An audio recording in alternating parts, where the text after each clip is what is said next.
episode. My name is Chio and I'll be your host today, and I am accompanied by Jesslyn, nice to meet you all. I'll be your co-host. We'll also be accompanied by our storyteller, Kenzie, and our special guests, Anthony and Cleo. Hello everyone, my name is Kenzie. Hi everybody, my name's Anthony. It's such an honor to be here. Hi strollers, I'm Cleo. I'm so happy to be here. Hi Ko Kenzie, Che Cleo, and Ko Anthony. We're so glad to have you guys here. Yes, I am also glad. But hey Jess, are you excited to hear Kenzie's story? I totally am. And I bet the strollers watching this podcast are also excited for today. So, without further ado, let's all welcome Ko Kenzie to tell us our story. So Ken, what are you gonna tell us today? I'm gonna tell you the story about Bawang Merah and Bawang Putih, or you can call it shallot and onion. Okay, so here's the story. Just sit down, relax, and enjoy. A long time ago, in a nice, quiet village, there lived a wealthy merchant. He lived together with his daughter, who was named Bawang Putih. This merchant's wife, long since passed away. The merchant was very fond of his daughter because she was obedient and kind-hearted. One day, as he came home from traveling, he brought a woman and her daughter along with him. He wanted to marry this woman. So Bawang Putih now had a stepmother and stepsister who was named Bawang Merah. When her father went to trade, her stepmother and shallot would treat Onion like a servant. Slave. Bawang Putih did all the work that was ordered by his stepmother. Basically Cinderella, but the two people aren't her sisters, and they still torture her. And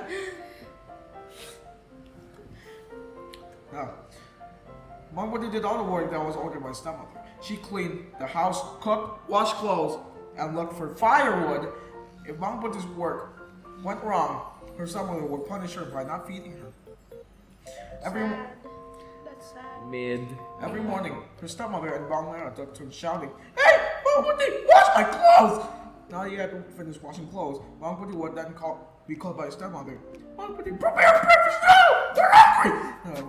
Okay, Mom. Because Bawang Putih worked so hard and was punished so harshly, her body became thinner. Thin. One day, Bawang Putih's father returned home and fell ill. He was very ill, and Bawang Putih was very sad because of it. She never left her father alone. However, God decided differently. Bawang Putih's father died. Plot twist. Onion, father. While Bawang Putih wept and cried, her stepmother and shallot were excited because the property and house of Onion's father now belonged to them. I wonder what happened to their father. Look, shallot, he finally died. Yes, Mom, we will be rich. Mom, Onion's life was miserable after her father died. She no longer had her father to love Yeah, please. and comfort her. Her stepmother and Bawang Merah further tortured her. And Onion tried to be patient, but sometimes she would cry at night. "Lord, please help me. Why are you so evil to me?" One day, Onion went to the river to wash clothes. She was sleepy and hungry. Her body was weak. While washing, Onion did not realize that her stepmother's favorite shawl had washed away, like in the river. When she put all the clothes into the basket, she was surprised to find her stepmother's scarf was not there. Finally, my mother's favorite scarf is gone. No, it's in the river. What should I do? Why was it gone? Finally, Onion decided to go back down the river to look for her stepmother's scarf. In the middle of the road, she met a farmer who was washing his cow. Who washes their cow? Like, what part of it? Wash yourself. Part of the cow. Uncle, did you see a red scarf floating down the river? The farmer nodded and replied, "Red shawl? Oh yeah, I saw it. Then the scarf was taken by the old grandmother who was washing by the river. And the old grandmother's house is not right there." Huh? Bawang Putih immediately headed up the mountain. There, she found a wooden house, like a Thailand would. Hot. Sus. What you mean, bro? And then Onion knocked on the door of the house. Excuse me, Grandma, did you find my mother's red scarf? The old grandmother came out of the house and greeted Onion. Hi, dear. Let's go in. What's your name? My name is Onion, Grandma. The old grandmother will give a red scarf with only one condition. She must help her first with like everything. Weird granny. And thankfully, Onion agreed because the things that the grandmother instructed her to do, she was so used to it that she helped her cook, wash clothes, find firewood, and clean the house. And it was all easy because she was like used to it. And finally, it was time for Onion to leave for home. And of course, she gave her the shawl. The shawl? Yeah, the shawl. The shawl is. It's the scarf, bro. It's a scarf. Oh, scarf. Yeah. The red scarf. The scarf. No. Onion, this is the red scarf we're looking for. Oh, I want to give you a gift. A pumpkin for you because you helped me. Choose which one you like. Weird granny. On the table, there were both small and large pumpkins. Bawang Putih chose a small pumpkin because she also had to carry a basket full of clothes home. She doesn't have to carry 5 pounds of things home. I chose the small one, Grandma. Okay, take this one pumpkin, but remember, you can't open the pumpkin until you get home. Understand? Well, Grandma, I will do everything you say. Arriving at home, Onion was scolded by his stepmother and Charlotte. Cut the pumpkin and cook it. We're starving because of you. Onion took the knife and split the pumpkin. What a surprise! The pumpkin was full of sparkling and expensive jewelry. Huh? Where did you get the pumpkin? They were really greedy back then. Onion then told him everything. Oh, Onion, you should have chosen a large pumpkin. It would have more jewelry. In the words of Charlotte, the stepmother finally got the idea. Looks like I have an idea. Then, the next day, they decided to grab the same red shawl that Onion washed away in the river like yesterday, to find the grandmother's house up in the mountain, and unbelievably that worked. That it still worked, okay? And then they knocked on the old grandmother's house, and she greeted her warmly. Then the stepmother and Charlotte pretended to be sad and asked about the red scarf. Dear grandmother, did you find my mother's red scarf? Oh yes, it just so happens that grandma found it in the river. Just like Onion, the new grandmother will give them a shawl if they helped her. Basically, it's the same condition as Onion. And the only way to get the pumpkin was to work, to help the old grandma, but they still could not stop complaining. I'm so tired. If it weren't for the pumpkin, I would do this. Yes, I am so tired. Hopefully, there were even more jewelry inside this pumpkin. Finally, Charlotte and the stepmother finished the work at the old grandmother's house, even though they did nothing other than eat and sleep. And they said goodbye. They gave the shawl to Charlotte and her mother, and on the table there were 2 pumpkins. And of course they picked the large one because they wanted it. Greedy, yeah. Very, very greedy. Yeah. And then they took it home. But not actually home. It was in the middle of the forest. And then the stepmother settled. And then Charlotte said, Mom, let's just open this pumpkin now. Oh, Grandma will not know. And then they just proceeded to open the pumpkin, and to their surprise, it was not jewelry, but snakes, spiders, and scorpions. That bit them to Scorpions, kids. Scorpions. that bit them to death.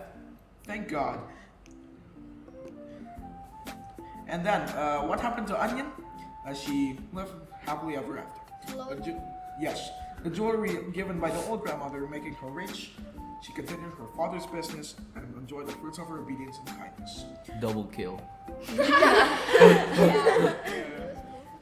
Now, yeah, that's the story. That's it.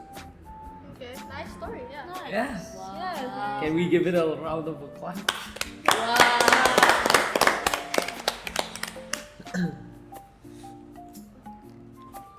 Wow, thank you, Kokenzi. The story is so cool. I agree, but what do you guys think, Anthony and Cleo? I think it's a very interesting story and a very great narration by Kenzie. I'll definitely think this story is very interesting. Hey, do you guys know any moral of this story is? I don't think so. Maybe I can tell you guys some. So from what I heard and what I just heard from Kenzie, I really think that the moral really comes to tell us, the story really tells us to become kind-hearted. Just like Bawang Putih or onion. Yeah, challenge. Yeah. Wait, but isn't Bawang Putih's English isn't onion? Yeah. You can call it garlic if you want. Yeah, it's garlic. Yeah. Garlic. Or like garlic. You need to be kind-hearted like garlic. When she got the option to choose from a small pumpkin and a big pumpkin, she chose the small one because she was kind-hearted and she already helped the grandmother. But on the other hand, shallots chose the big one instead of the small one, expecting to get a lot of jewelry, but what she got was that she's dead. Yeah. It's a prank. Thank God. Frank. Yeah, doorman prank. Gone wrong. Now, the last moral value is quite a lot, but they are all connected each other. They are: do not be lazy, do not be jealous, and do not be greedy like Bawang Merah. We can tell it from the story, right? Yeah. That she is very greedy, always want whatever her sister has, and always very lazy. He wants get many jewelry, but she is very lazy to get it. Yeah, but she's also selfish. Yeah, she's very selfish. So do not to be like Bawang Merah, guys, So, because she get a bad day, right? Yeah, she's dead now. Roy's underground fighting for diamonds.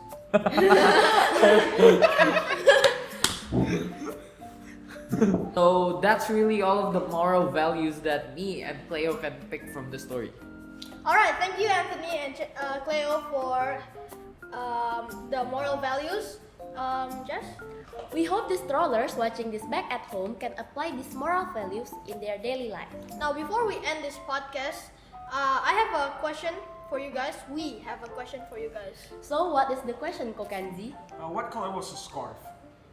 Answer our question down below in the comments, and the first person who gets it right will have a special prize from us. You'll get a new Lamborghini. Fake. Yes. Fake. No, this Scamming. is real. This is real. Like and subscribe. Like, subscribe, hit the bell for notifications.